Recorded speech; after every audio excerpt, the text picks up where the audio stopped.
Olá para você que nos acompanha, estamos aqui com Valfrido Vardi, presidente do Instituto para a Reforma das Relações entre Estado e Empresa, o IRE, que vai conversar um pouquinho para a gente conosco aqui sobre esse evento de hoje.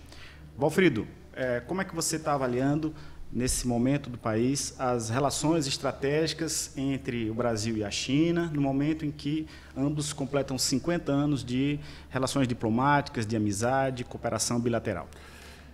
Primeiramente, é um prazer muito grande falar nesse podcast. Eu acho que as relações sino-brasileiras são muito importantes. Em primeiro lugar, por um motivo evidente. Nós temos um superávit na relação comercial com a China, que é importante para o nosso produto interno bruto e, enfim, importante para que nós toquemos o país. Paguemos as contas, façamos algum investimento, enfim. Afirmemos direitos sociais, ou seja, as relações comerciais são importantes. Mas eu acho que o que é mais importante nas relações entre China e Brasil é o exemplo que a China dá ao Brasil e a outros países do mundo da importância da coordenação estatal dos sistemas econômicos. Nós temos liberais de plantão no Brasil em cada esquina, prontos para dizer que o mercado vai resolver tudo, vai acabar com a pobreza, que o juiz mercado vai acabar com a pobreza, com a desigualdade social, dar conta do crescimento econômico.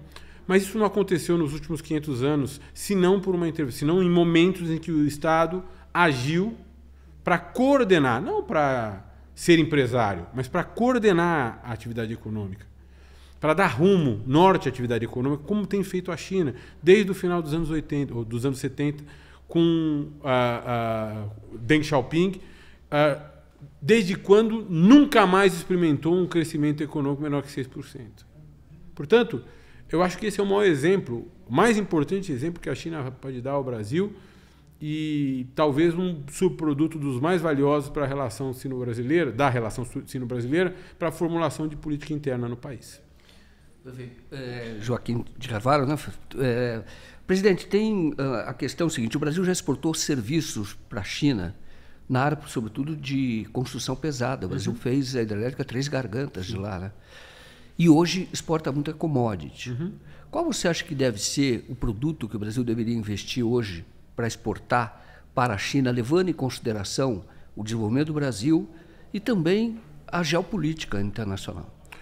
Eu acho que a gente tem que mudar um pouco o foco. Nós não temos que pensar naquilo que a China precisa. Nós temos que pensar em tornar a nossa economia de novo mais complexa. Nós retrocedemos para trás de 1930 e voltamos a ser uma economia agrário-minerária exportadora. E o fizemos, basicamente, por falta de planejamento econômico, de coordenação econômica e de atuação econômica do Estado. Enfim, eu não estou falando de protecionismos nem de compadrio, mas nós tínhamos que ter, neste país, como tivemos por algum tempo, uma política industrial, uma política que explore as vocações e potencialidades do país para tornar a economia mais complexa. Nós precisaríamos nos proteger de invectivas, de ataques comerciais de potências hegemônicas, como de fato aconteceram no curso da Operação Lava Jato e levaram solaparam a indústria de infraestrutura e, portanto, a indústria de construção pesada. Nós temos que nos proteger internamente para evitar que aconteça o que tem acontecido, que é um modelo de apropriação parlamentar do orçamento, que torna impossível qualquer investimento em infraestrutura.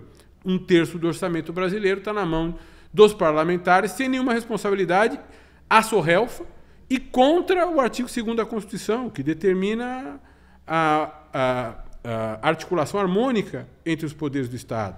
Então, hoje, 1/3 do orçamento vai lá para uma pontezinha no município tal, para uma ambulância no município tal, como instrumento eleitoral, e deixou de ser, obviamente, um recurso fundamental de política pública para que o presidente da República faça, no âmbito da União, a direção geral da administração, como manda e como é a sua competência constitucional.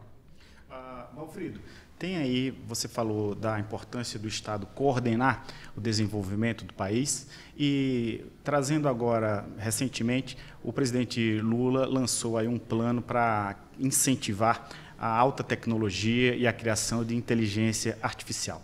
Como é que você acha que se isso é um exemplo que condiz com isso que você está dizendo, na atuação do Estado coordenando, e como uma atuação com a China pode ajudar o Brasil a se desenvolver mais na alta tecnologia? Veja, o que o presidente Lula fez foi formular, junto com seus ministros, uma política pública.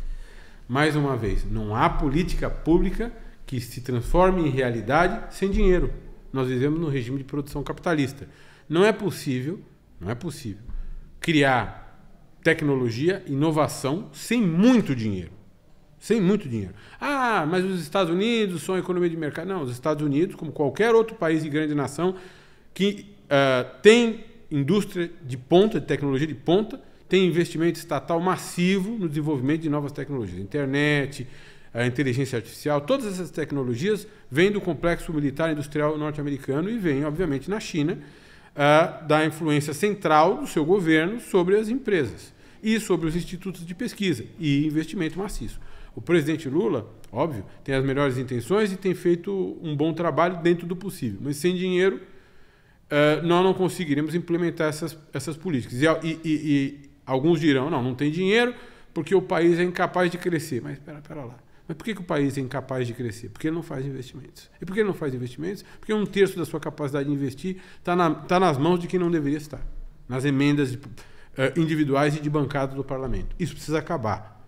Nós precisamos, o povo brasileiro, a imprensa brasileira, a gente séria do Brasil, precisa denunciar isso e fazer pressão sobre o parlamento brasileiro para acabar. Isso foi erigido num momento de fragilidade política do país, em 2015, com o impeachment, golpe sobre a presidente Dilma, e foi se estabelecendo a partir de então, num governo também como do presidente Bolsonaro, no governo Temer e depois no governo Bolsonaro, em meio a ataques institucionais e ataques contra a democracia. Nós precisamos rever esse modelo de apropriação orçamentária pelo parlamento no Brasil para novamente dar ao executivo a sua competência constitucional de fazer investimentos. Sem investimento não tem política pública viável.